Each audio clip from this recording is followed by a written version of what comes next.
And there you have it, just so that there's no mistake about what or who you're listening to. For those of you coming for the conference, we have what's called monsoons in Arizona at this time of year. That means the prevailing wind comes generally from the south, bringing tremendous amounts of moisture-laden warm air from Mexico.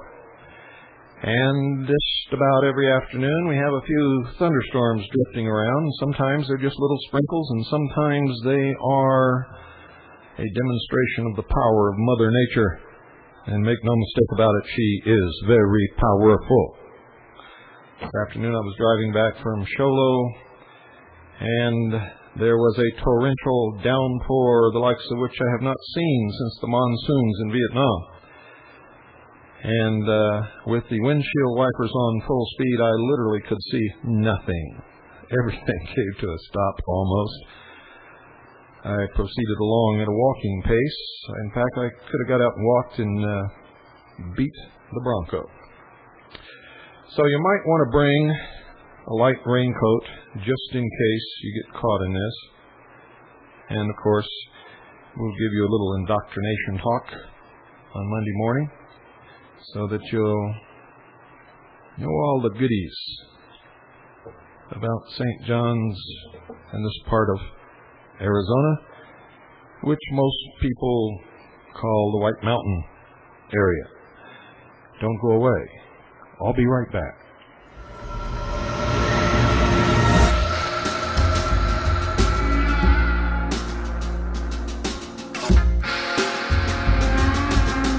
When you walk through the garden, watch your back.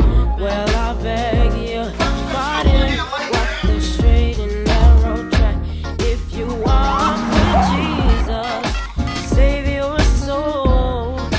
Gotta keep the devil down in the hole. He's got fire and the fury at his command.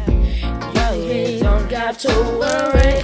Hold on to Jesus and we'll be safe from Satan when the thunder rolls. But you gotta keep the devil down in the hole. Keep him down the good, alright? That's all you. Oh yeah.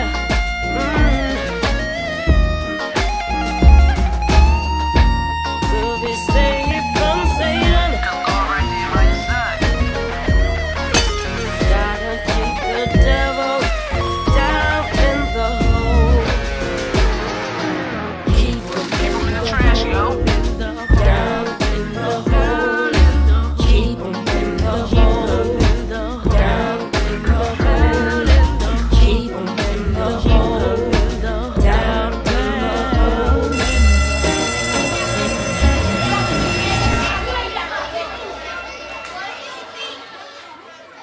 Individualization is the supreme work of man. The individual, ladies and gentlemen, who has attained to the status of recognizing the divine law and who has a willingness to obey it without interfering with any others is greater than the state, greater even than the church, though subject to the laws of the state, for the state was created collectively by the individuals. Such an individual is free. Free. He is a co-worker with God because he does the will of God. He has the right to life, liberty, and the pursuit of his own well-being and that of those depending upon him, provided always that he does never interfere with the equal rights of others. Now let me give that to you again so that there is no question about what it means.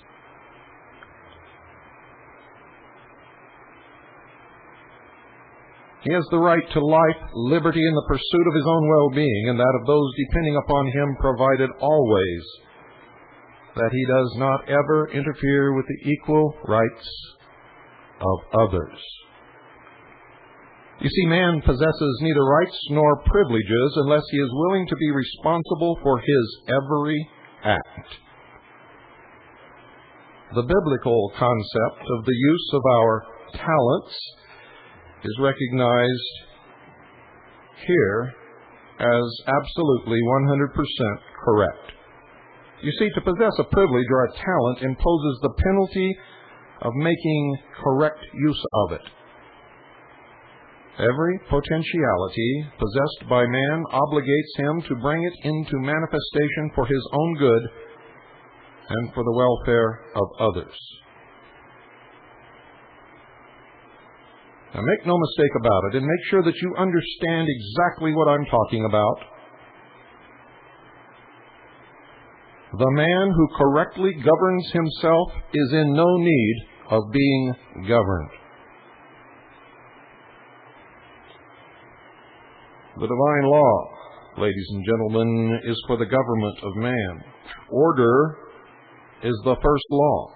To be in harmony, man must live within the law. Legislative enactments, man-made laws, are for those who refuse to obey the divine law. It's the only reason that they are necessary. It is the only reason that a legislature was ever created. Legislative enactments, man-made laws, are for those who refuse to obey the divine law. Man is not made for the law, but laws are made for the proper conduct of men. In like manner, men are not the servants, the minions of either church or government, but church and government are the servants of man. Quote, "By the sweat of thy brow shalt thou live," end quote. This is one of the first and greatest of the divine commands. Labor is dignity. It is noble, and it is essential if the minds and bodies of men are to be strong, healthy, and normal. Neither the world nor the government owes any normal man a living. He owes it to himself to earn a living, not, quote, "O Lord, give us this day our daily bread," end quote, but instead, quote, "O Lord, give me this day the strength that I may earn my daily bread," end quote. In this there is honor, strength, and manhood, and these are the requisites to being truly in touch with your soul. Quote, "By the sweat of thy brow shalt thou live," end quote, implies that every man must be given the opportunity to earn the bread he needs, and that there be no restrictions placed upon him, provided he is willing to labor honestly and with full intent to give a fair exchange for that which he is to receive. With this, there is dignity, there is self-respect, there is honor, there is a place in the community. The human drone, on the other hand, or he who would live on the effort of others, has no more place in life than has the drone in the beehive. So long as the social order permits such infringement, there can be no social justice, and the whole of society is on an infirm basis. You see, all men are under the law to render a fair return for all they receive. He who refuses to do so when able to comply is in fact an outlaw and creates difficulties for those honestly belabored. Those who permit the evil are as guilty as those who commit the wrong. Socialism is a criminal society. Socialism claims to be righting the evils in society to create a just state for all men, when in fact they create the evil which destroys the society and renders all men slaves. As the welfare of the entire world, ladies and gentlemen, depends on the action of the individual, so does justice depend on the individuals composing society. Justice is the basis of human welfare. If society permits an individual, the church, or the state to commit an injustice, then all of society is guilty, and all of society must pay the penalty. Organized social order cannot exist long if the fundamentals underlying the structure are unjust. If one who is healthy does not work, but lives off of the efforts of another who is healthy, who does work, it is a crime. Quote, "By the sweat of thy brow shalt thou live," end quote. This earliest of the divine commands does not separate men into classes. It has reference to every single living human being. It is basic because, first, through physical effort, health of mind and body is maintained. Secondly, through labor, either of mind or body, something useful is accomplished, as service is rendered to the self and others, and thirdly, something is brought into creation which did not exist before, and human society is made all the richer.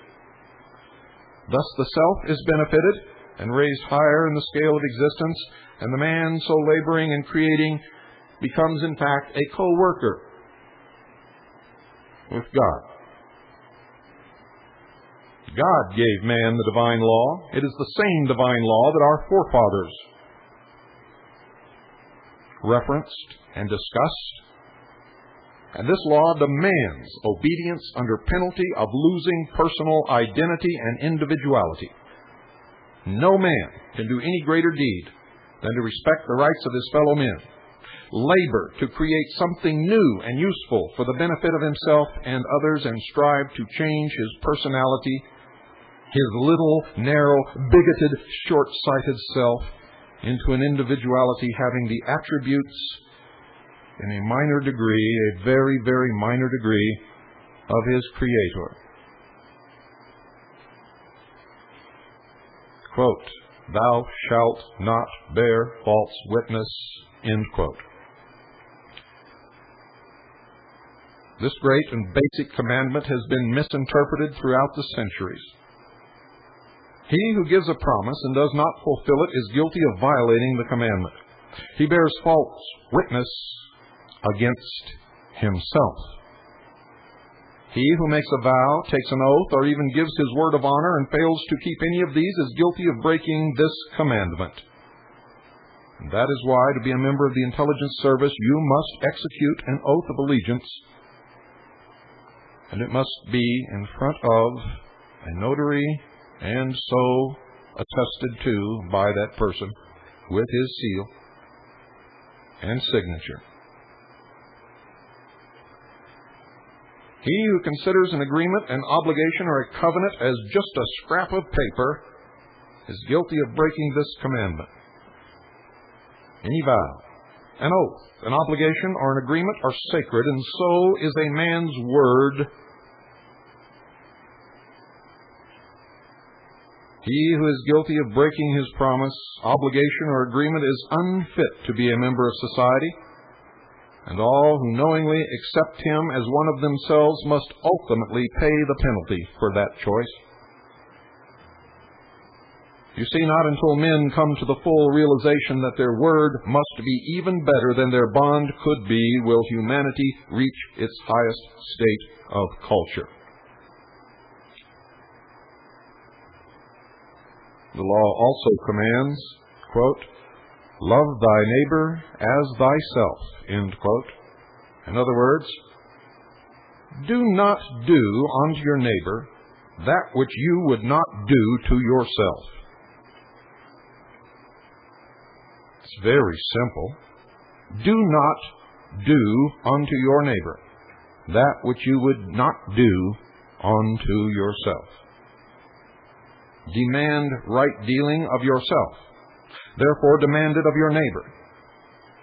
Don't hate yourself even when you find yourself in error. Therefore, don't hate your neighbor if your neighbor commits an error. You should strive to so live that love, not hatred, malice, envy, or any other evil passions be the guiding star of your life. You must recognize that at times sacrifice, the ultimate human service, will bring greater happiness than will profit or pleasure. You see, folks, love builds. It elevates and advances the individual and all races. Hate degenerates and destroys. Love is life and ends in immortality. Hate, dear listeners, is the destroyer and ends in death.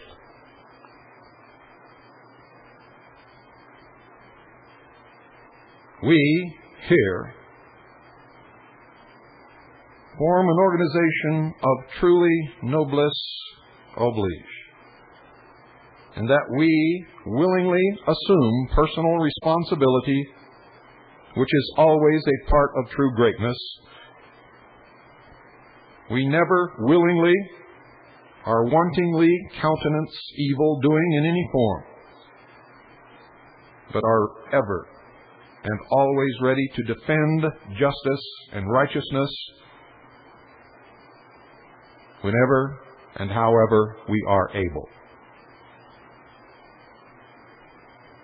I invite you to join us.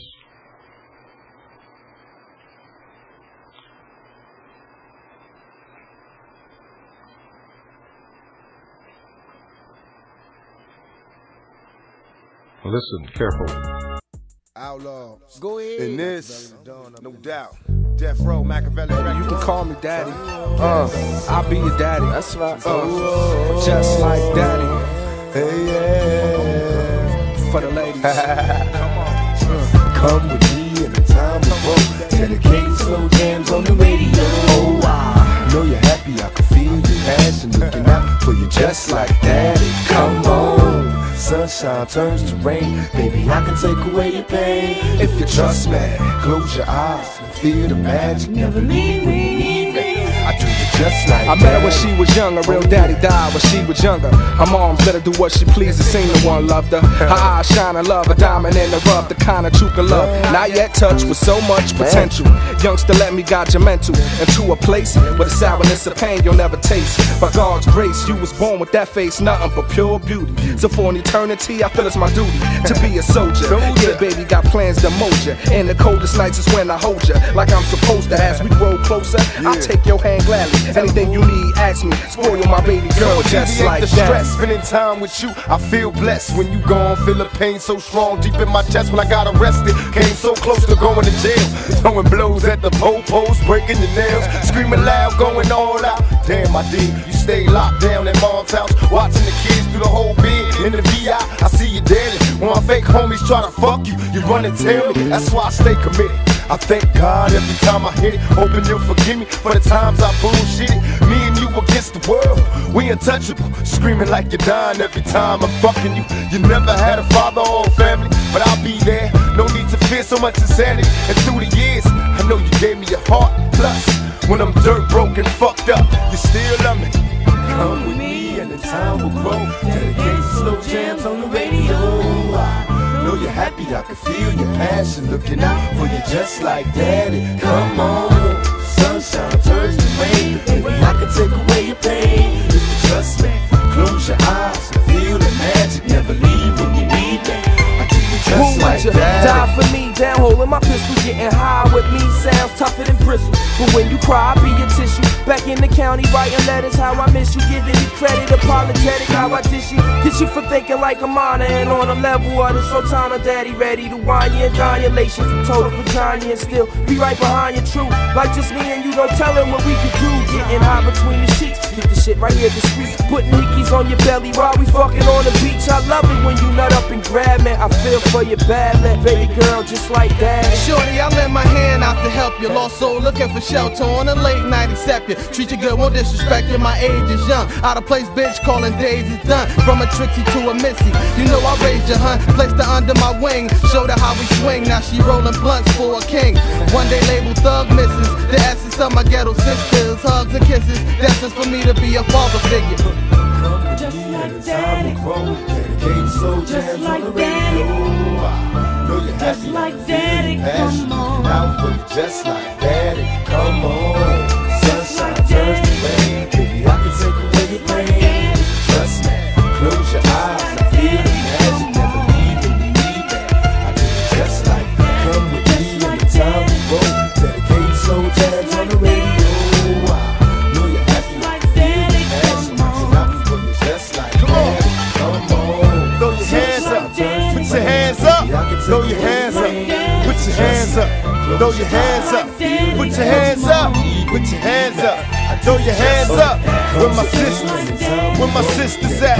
Where my sisters, where my sisters at? Where my sisters, where my sisters at? Throw your hands in the air, come on.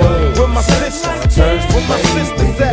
Where my sisters, where my sisters at? Where my sisters, where my sisters at? Throw your hands in the air, just like that. Come with me. Slow jams on the radio. Just like daddy, come on. Slow jams on the radio. Just like daddy.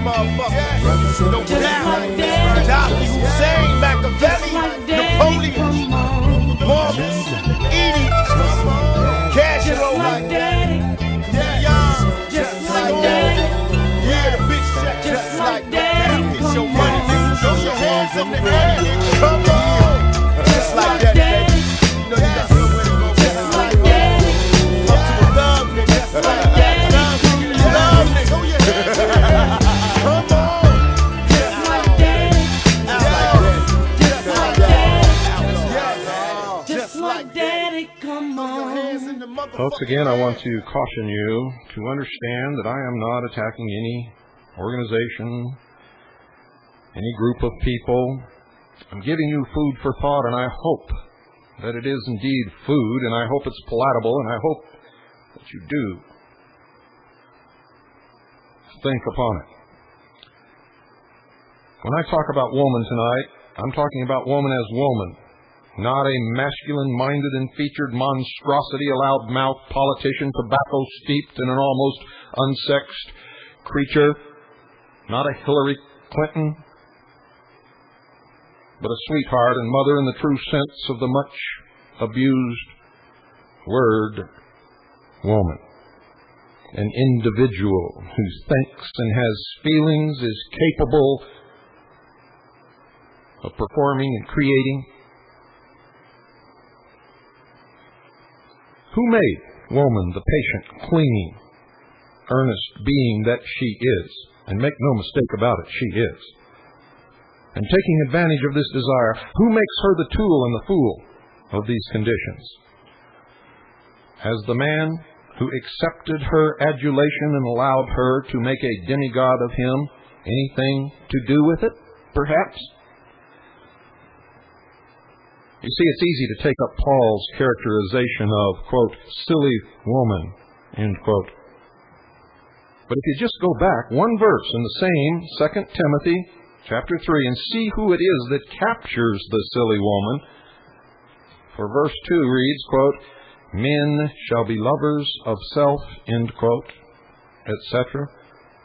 In fact, read the first 7 verses of this chapter and see whether the old mystic lays his indictment against women only, and you will see that this, quote, silly woman, end quote, has been taken so out of context that it cannot be applied honestly. What a grand machine the Roman Catholic Church is. How completely the minds and conceptions of the people are held to the dogmas and teachings of the Church. How willingly the people seem to yield obedience to church authority. What is the secret of it all? Not always blind ignorance on the part of the devotee. It is a mark of the grossest misconception for anyone to hold that idea for a moment. For in the Catholic congregation, in that communion, are many, many bright, brilliant minds, just as there are in any Protestant congregation or Buddhist temple, or in the synagogues of Judaism. So what then is this subtle influence that enables the priest to hold his parish together, and the bishop to rule his diocese, and the pope to control the entire church in one congruous mass? A conglomeration of incongruent material? I think not. You see, there's a deep question here that dates back to the beginning of things, or if you deny that they had a beginning, to the beginning of the present arrangement. Quote, listen carefully, quote, he that made them from the beginning, male and female, end quote. And whatever may have been the nature of the people of the first creation, those who lived on the earth during the period of the Elohistic creation, does not enter into the present question, for I am inclined to agree with that most often misunderstood Swedenborg's assertion that the present race cannot understand the nature and characteristics of the first race in even the smallest degree. The Catholic Church is the only church of Christendom that recognizes the feminine quality or attribute of deity, and it by means of the deep hold on this mother instinct of the heart that the Roman Catholic Church maintains its influence over the minds of its devotees. Now, if this isn't the secret of the Roman perpetuity, what is it? For it is a power that is not to be lightly considered, ladies and gentlemen. You see, the Protestant Church has set up a masculine God as an object of worship, and in fact is losing its hold on the hearts of its adherents, and the consequent loss of allegiance is not far off unless this church remembers. You see, had Mary remained absolutely virgin and not given birth to a Messiah, would she have ever been heard of? Would her name have been the rallying cry of millions? What does this question mean, do you ask? And I know that you're asking that. Simply this, folks. A virgin symbolizes affection for spiritual truth. But what is this affection unless it brings forth something? You see, while the virgin principle claims the worship and adoration of the devotee, the mother love with its glow and warmth causes every other light to fade and lose itself in the greater effulgence And we would have to ask whether the powerful love that finding expression in the plane of material manifestation results in motherhood does not possess a divine dignity and meaning. And does it not affect every single one of us? Was not our mother the most important person in our life during our younger years? Isn't this the easiest thing for us to identify with, the motherly love? See, if we grant this point and the existence of a network of spiritual wires that encircle the affectional nature of a man as the windings of the induction coil, there must be a power that flows through the wires, and that power must be controlled by a mind that understands. And when we seek for it, don't we find that within that particular organization, the Jesuit order is the engine in the cellar, and that the Jesuit provincial is the engineer? The occult, the term used in its proper sense, practices even to the limits of magic, and beyond those limits are no strange thing to the inner circles of the Catholic Church, ladies and gentlemen. For this grand religious system is old, very, very old. It undeniably runs back to apostolic times, and its earlier fathers have told enough in their writings to indicate that they not only understood, but practiced occultism. Considered that? And even in these modern times, not every master of the science has left the church fold, with Eliphas Levi, the Abbé Lecour, Count Guinotti, and some others who rebelled at the declaration of some dogmas and came out bringing their knowledge with them. For these were mysteries, real mystics who came right out of Mother Church. If you wish evidence that there is some saintship left in the old church,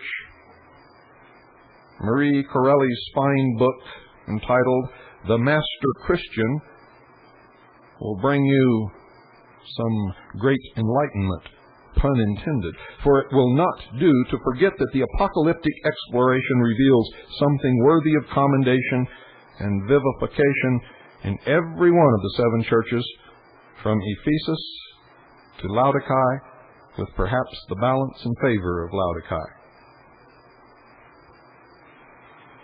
Coming, ladies and gentlemen, as many practical occults did from the Catholic communion, they brought with them some of the plunder that would better have been left behind. Now, I'm not making this remark in any spirit of unkindness nor critical depreciation.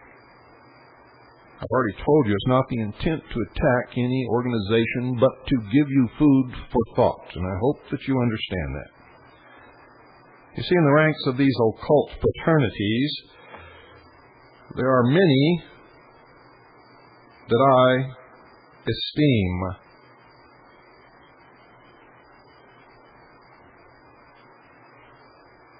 The Heliobas of Marie Corelli's Romance and Ardeth, and the old master who makes a brief appearance in her Soul of Lilith.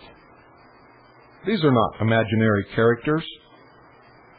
They have walked among us, and some of them are walking among us today. They make no outward sign. They do not strive nor cry, nor does any man hear their, quote, voice in the streets, unquote. Knowing as I do the requirements of active membership in some of these fraternities, and recognizing also the fact of human limitations, I believe it is impossible for a man to remain in active connection with a genuine arcane fraternity and be a completely bad man at heart. I believe that all of these people genuinely within themselves think that they are doing the best that they can for mankind. One may even deny, betray, forsake his master and still not entirely sever the cord of love by which that same master will someday draw him back. You see, I sincerely believe that absolute perfection exists in this world in some people's imagination, but never in any person. We must strive for that always, but we must realize that the human condition forbids it.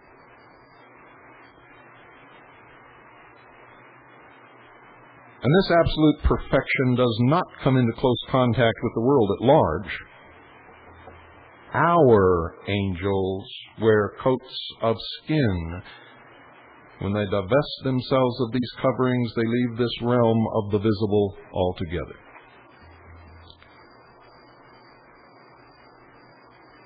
We question if the world has the slightest idea of what it really owes to the silent spiritual work of many people since at least the mid-century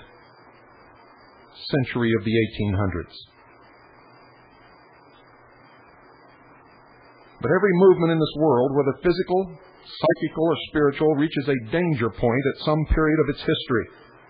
Arkan's wedge of gold and mantle of Shinar may work evil in Israel. Working along occult lines, it has temptations. And when one gains control over the psychic plane of the human race and acquires the power of shaping thoughts and actions, ladies and gentlemen, the temptation to use that power and control selfishly is likely to be too strong for the average man.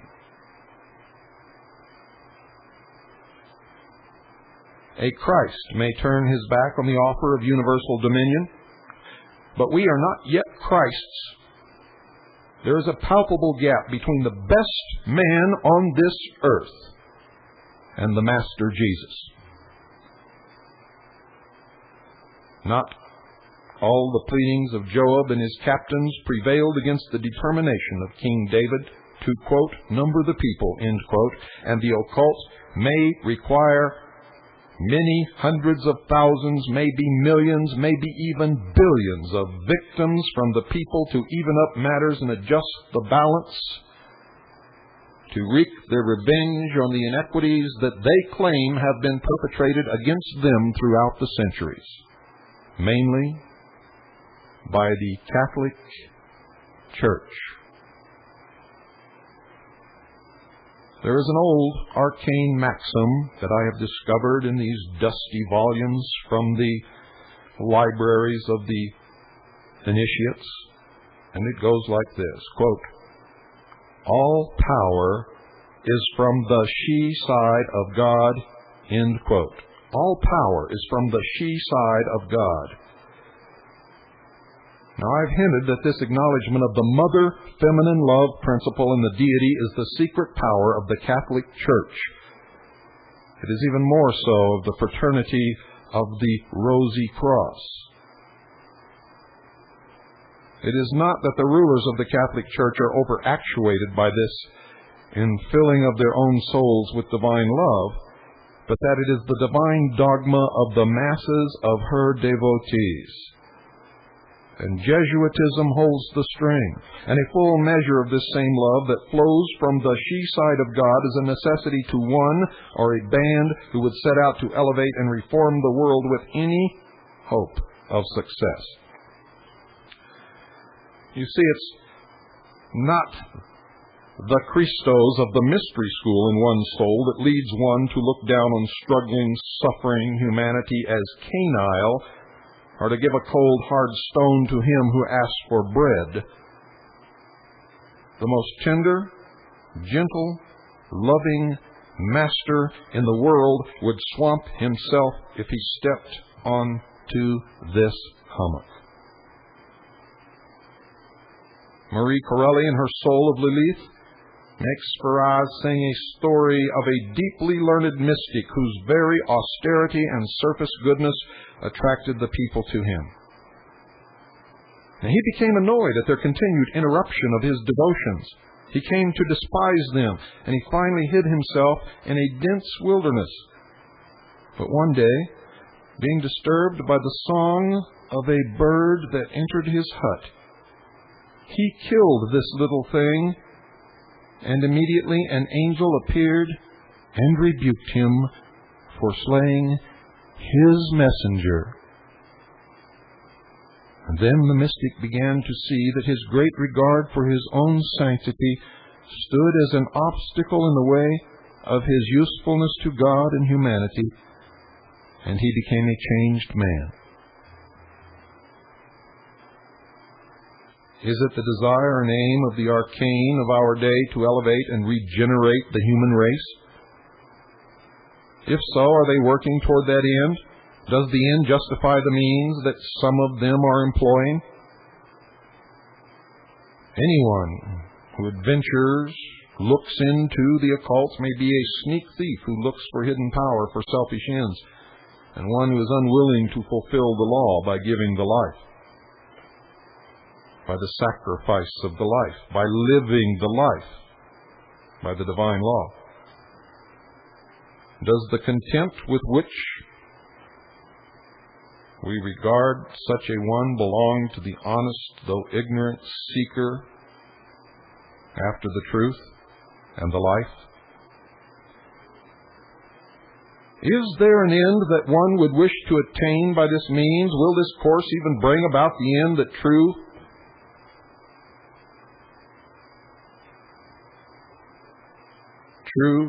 good, honest people would seem to desire? The uplifting and ennobling of humanity?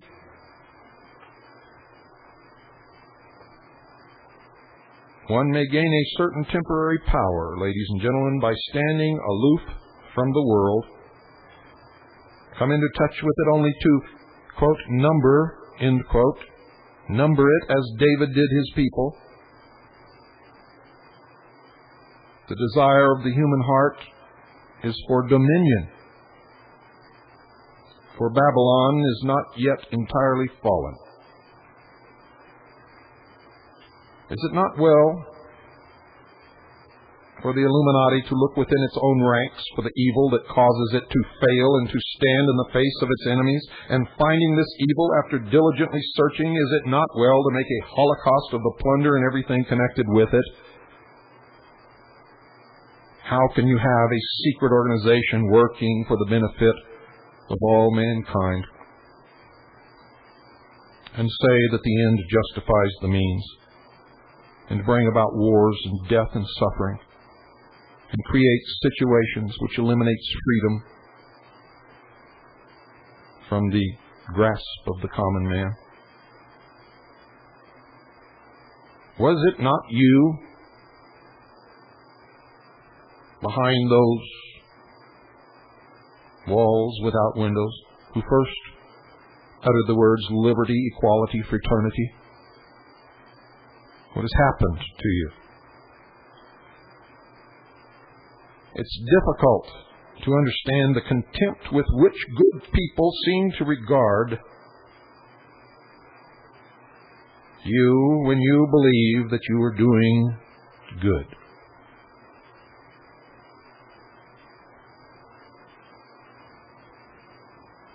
And I believe that that is what you believe, for I've studied you probably more than any living person on this earth outside of your shadowy halls of power. And it is difficult to understand the contempt with which your mystic orders seem to regard women,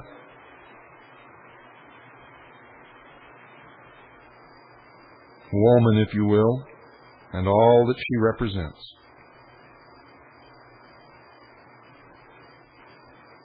You say one thing to the people, and yet I watch you and your women follow dutifully 3 steps behind with a smile on their face, never saying anything that came from their own thoughts. and in view of the fact that it was the feminine in the Master's nature that drew all to him in a loving, undoubting trust, this slighting, belittling estimation of woman is a manifestation of Illuminism that is inexplicable.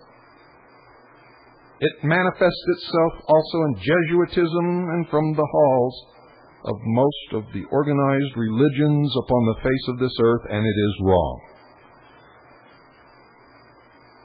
It is wrong. And I must qualify that statement. The Pharisee and Sadducee elements were not attracted to the Master Jesus. They would spurn the woman who washed his feet with her tears and wiped them with her hair, but he did not. He did not. I've explained to you before.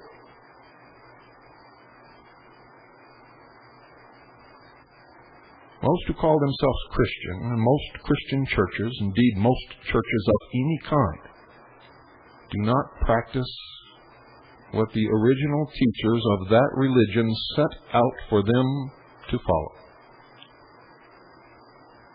Jesus would be so disappointed with the majority of the so-called Christian churches in this world, and I believe that it's been split into over 1,000 schisms and sects and churches and branches,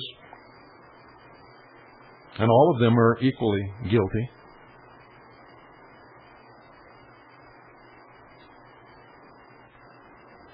For they hold woman literally in bondage.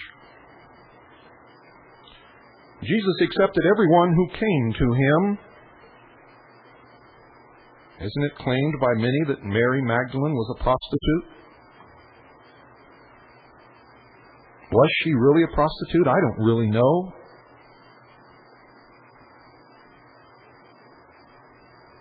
But it's very clear in the Scriptures that she was not welcome outside that little group of disciples.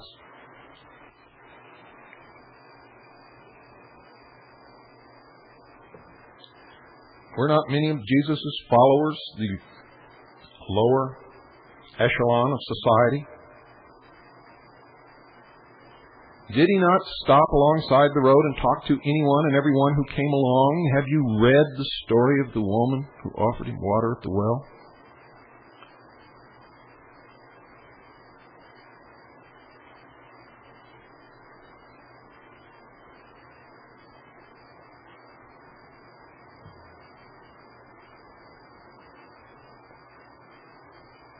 Perhaps, formerly, woman in her cramped, distorted position may have shown a clinging, longing, intensely desiring tendency which clutches at whatever extends to her a hope of deliverance from her bondage, and she may extend this desire to her teacher. So that poor, despised woman, following the Nazarene into the Pharisee's home, and in reply to the criticism of the sanctimonious host, he said, quote, "For in that she cast this ointment upon my body, she did it to prepare me for burial." End quote.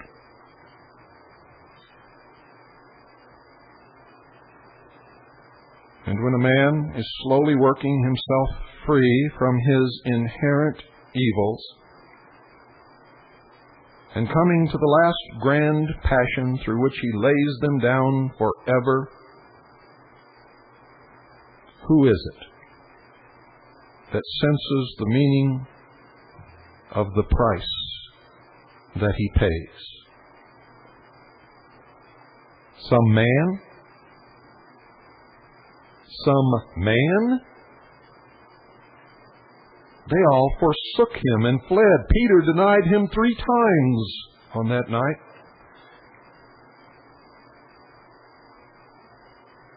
Only woman stood by him from the beginning to the end.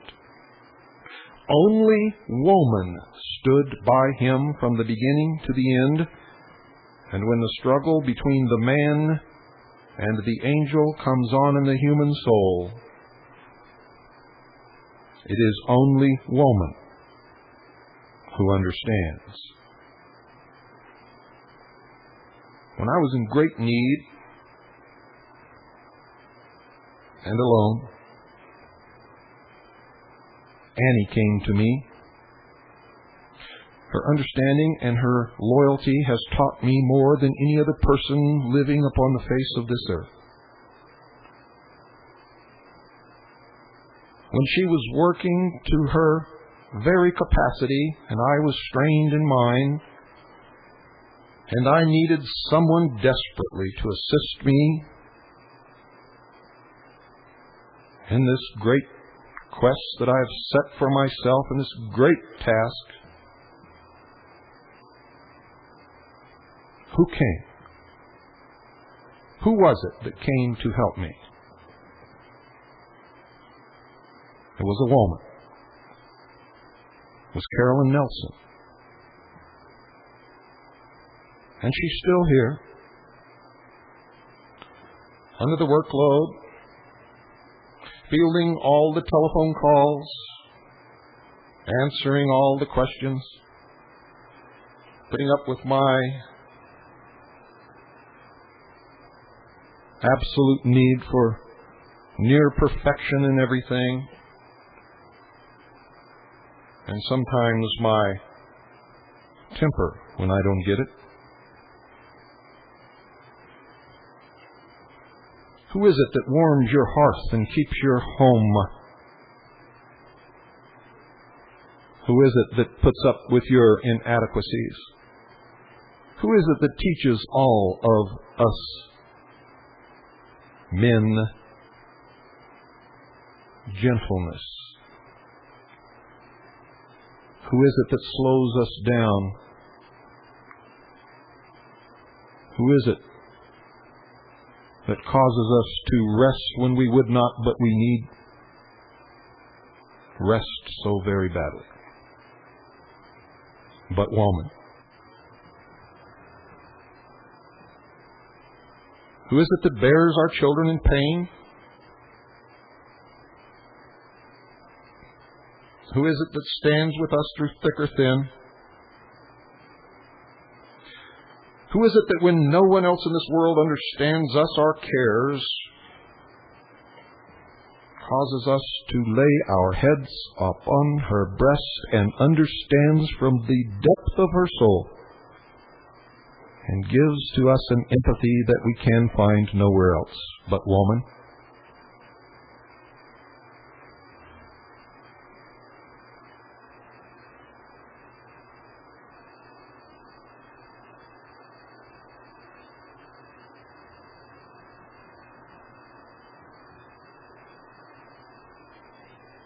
Men and women are different.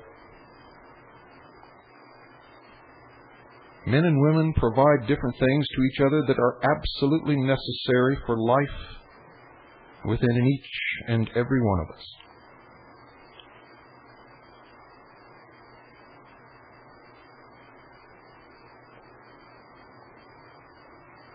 Woman needs man.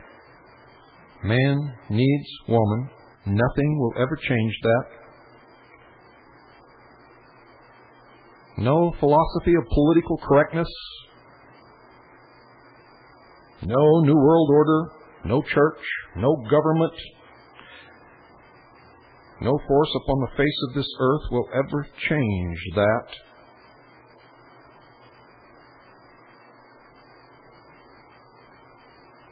Every man who does not have a woman spends 95% of his time looking for one.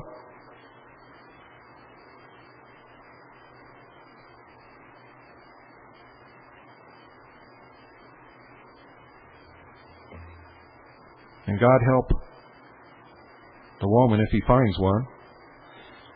95% of all women spend 95% of their time looking for the right man.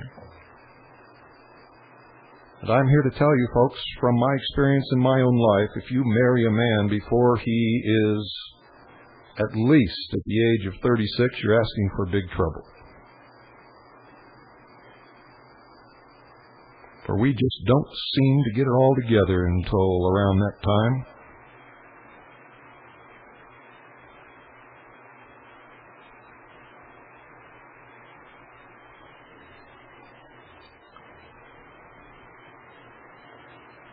I shudder to think what this world would be like without woman.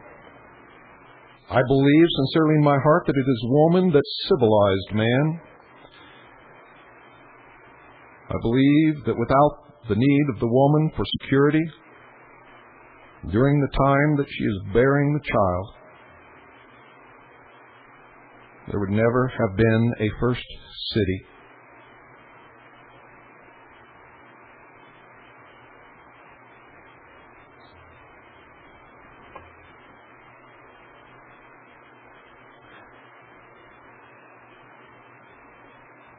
Think about that.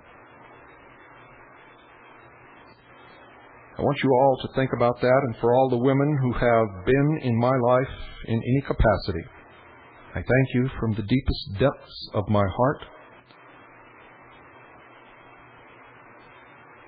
And I hope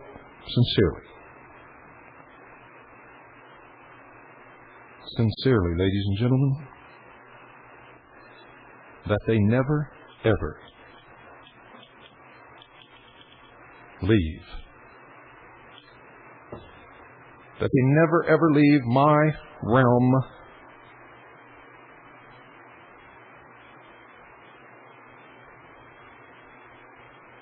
For I need you.